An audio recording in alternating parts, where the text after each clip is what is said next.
Take one sip of tea and notice what happens after the flavor. That soft dryness on the tongue. The faint grip along the sides of the mouth. That sensation is not a mistake. It is chemistry. And it has a name. Tannins. Here is the quiet twist. Temperature decides what your cup becomes. Warmth pulls certain compounds forward. Time pulls others. And a calm cup is often just a better sequence. Tonight on Curious Nights, tea tannins, temperature, and the quiet history of a cup. Why one steeped tastes smooth, and the next tastes sharp. And how a small ritual traveled the world without losing its softness. A tea leaf is not one flavor. It is a bundle of compounds, each one arriving in your cup at its own pace. Some are bright and fragrant. Some are bitter. Some feel like texture more than taste. When hot water meets leaves, extraction begins. Water is a solvent. It dissolves what it can reach. And it carries those dissolved molecules into your cup. In broad strokes, your cup can include aroma compounds that rise into steam. It can include caffeine. It can include amino acids that can taste smooth and savory. And it can include polyphenols, a family of compounds that includes tannins. Different tea styles shift the balance. Green tea is usually protected from heavy oxidation, so it can feel fresher, greener, sometimes more delicate. Black tea is more oxidized, often deeper, rounder, and more robust. Oolong sits in the middle, sometimes floral, sometimes toasty, sometimes both. But no matter the style, the same calm rule applies. Your brewing choices decide which parts of the leaf speak first, and which parts wait. Tannins are often described as bitter, but the more distinctive experience is astringency. That dry, slightly puckering sensation. Like your mouth has less softness in it. Astringency is not exactly a taste. It is a feeling. A mouthfeel. It happens when certain compounds interact with the proteins in saliva. And the lubrication you normally don't notice becomes noticeably thinner. In a balanced cup, that grip can be pleasant. It can make the tea feel structured, like a gentle frame around the aroma, especially in stronger black teas. But if too many tannins are extracted, the frame becomes a clamp.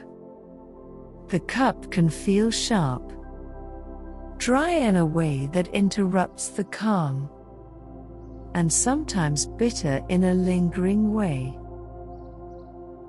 This is why oversteeped tea is a recognizable problem. The longer the leaves sit in hot water, the more the balance shifts. Not always toward disaster, but often toward a heavier, drier finish. Temperature is one of the cleanest levers you can pull, because heat changes extraction speed. Hotter water moves more quickly through the leaf. It dissolves more, and it dissolves it faster. This is why very hot water can overwhelm delicate teas. If the leaf has compounds that turn sharp when extracted aggressively, the cup can feel loud. Not stronger, just less calm. Cooler water slows the process. It can give aroma and sweetness more room to show up without as much grip. It does not make tea weak. It can make tea clearer. Time and temperature work together. Hot and brief can be bright and lively. Cool and longer can be smooth and steady. There is no single correct method. Just different moods. And there is one more detail adults often notice. The first sip is not always the final cup. Tea changes as it cools. Aroma shifts. Bitterness can soften. Sweetness can become more obvious. Sometimes patience is part of brewing.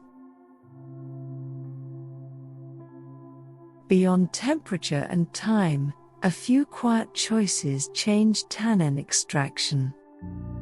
And they often explain why two people can brew the same tea and get different results.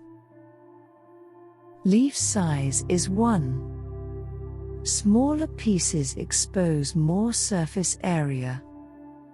That can mean faster extraction. Tea bags, especially fine cut ones, can get intense quickly. Whole leaves often extract more gradually. Agitation is another. Stirring, squeezing, pressing the bag against the cup.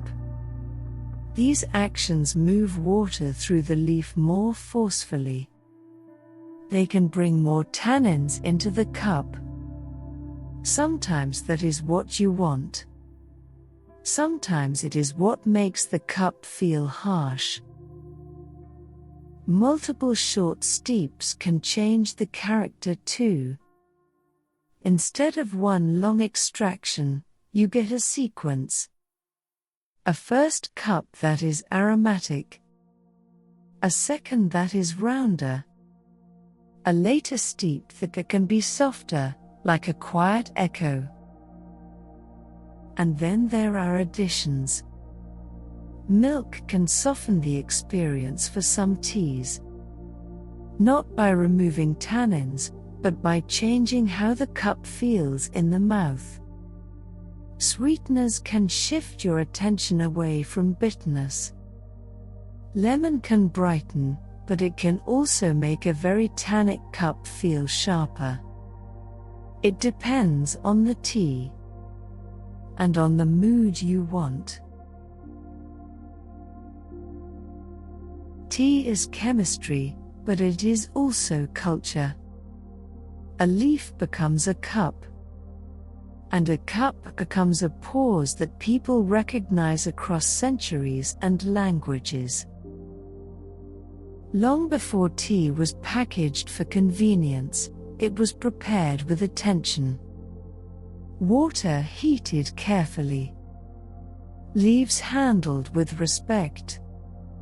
Sometimes whisked into a froth.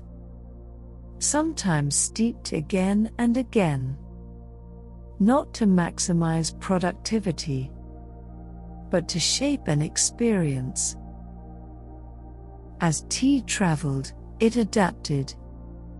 Different regions favored different styles, different vessels, different strengths. Some made tea light and fragrant. Some made it dark and bracing. Some paired it with milk, sugar, spice, or citrus. And in the modern world, tea became faster. Tea bags, travel mugs, boiling water on demand. But even now, the quiet meaning remains. A cup is permission to slow down for a few minutes. When you brew tea with care, you are not only extracting flavor. You are arranging time, creating a small, repeatable moment of calm. Now we can gather everything into a few simple points. Nothing to memorize. Just a calmer way to understand your cup. Tannins create structure and dryness. In balance, they feel pleasant. In excess, they can feel sharp and tiring. Temperature controls speed. Hotter water pulls more from the leaf more quickly. Cooler water slows extraction and can make the cup feel smoother. And the small choices matter. Leaf size, stirring, steep length, even what you add afterward. They all shape what arrives in the mouth. And now, we return to the cup itself. The steam is softer now. The surface is still. The room is quiet enough to hear the smallest sounds. If you take another sip, you may notice it tastes slightly different. Because time is part of tea. Not only in history, but in the cooling of the cup. You do not have to chase the perfect brew tonight. You can simply let it be warm. Let it be gentle. Let it be enough. This has been Curious Nights. Tea tannins, temperature, and the quiet history of a cup. And now, you can let the night steep slowly too.